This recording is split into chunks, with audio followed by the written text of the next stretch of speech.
is probably best described as being on two levels. There's a historical and there's a legendary version of the story. Historically, we know for a fact that there was a teacher called Chun who lived in the middle 1800s and taught in Fuzan in China. From Chun onwards, we know the history of Wing Chun very accurately because he had students and sons who are recorded in history, so that we can trace from him through to Chun Sun, his most prominent student, and of course Yip Man, the character who is the main focus of the film. Grandmaster Yip Man lived from 1893 through to 1972, a very long lifetime. But the film, of course, only portrays a very small part of that life, from around 1935 through to the 1940s.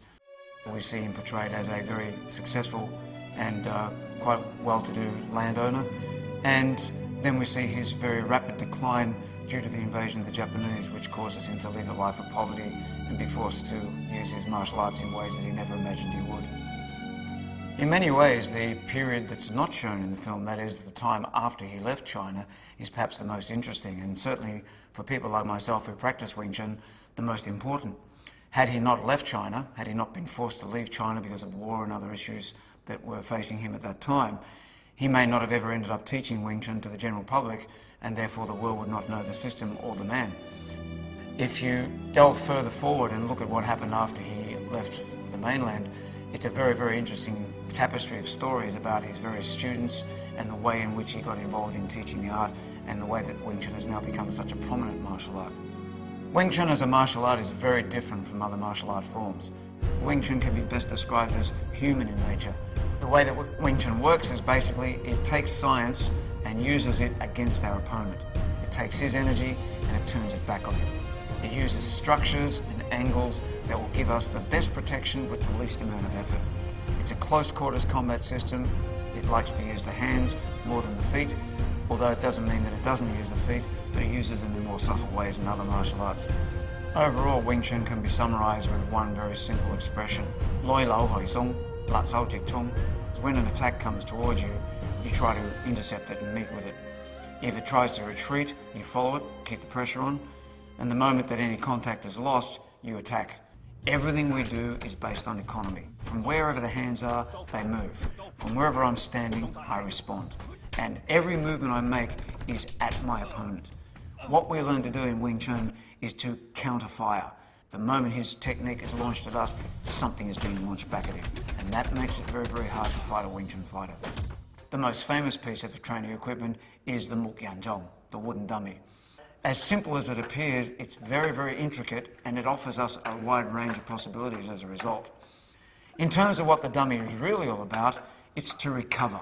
It's teaching you to recover from the simple mistakes that occur, because being human beings, we can't always get it right.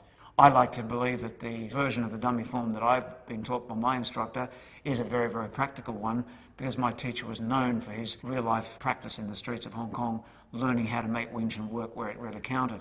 The Wing Chun system is based on reality of combat. We don't do things that are flashy, flamboyant, and totally useless in combat. Wing Chun comes from a tradition of Beimo. Yip Man himself was very, very fond of testing his skills against fellow martial artists. It was about personal attribute development. That tradition was then filtered through to his students. My teacher in particular, Wong Sun Leung, he was known as the king of the challenge fight. The fights took place on rooftops, in laneways, in alleys. All the skills that we practice for are to get us able to counter somebody who's really trying to hurt us. A real opponent never attacks you the way that you think that they might. You can have whatever ideas in your head that you think you understand about fighting, and the real opponent will do something completely different. There often isn't time to see what's happening. There isn't time to think about it. It's got to be instinctive. This is where Chi Sao gives a Wing Chun fighter a real edge over their opponent, because Chi Sao enables you to find the gaps without having to know where they are. When Grandmaster Yip Man first came to Hong Kong, his knowledge of Kung Fu, of Wing Chun, went by largely unnoticed for a time. And suddenly people realised that they had in their midst a great master of martial arts. People suddenly said, well, why don't you start teaching Kung Fu?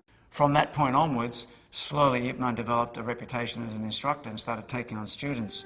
The four most famous students of all being Leung Xiao, Chu Xiongtin, Lok Yu, and my own teacher, Wong Sun Leung. Wong Sun Leung went on to make Wing Chun very, very famous by virtue of his challenge fights. And those Rooftop fights and the fame that came from those gradually filtered around the colony of Hong Kong until other people became very interested. One of those was a very young Bruce Lee. So he took him under his wing.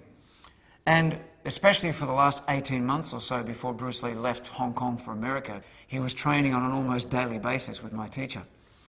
I recently read that there are as many as 4 million people practicing Wing Chun in the world today. If it hadn't have been for Yip Man making that trip from China, there might not be Wing Chun in the world today. Yip Man has left us an amazing legacy, and that legacy has been enhanced by people like Wong Sin Leung, Bruce Lee, and the like.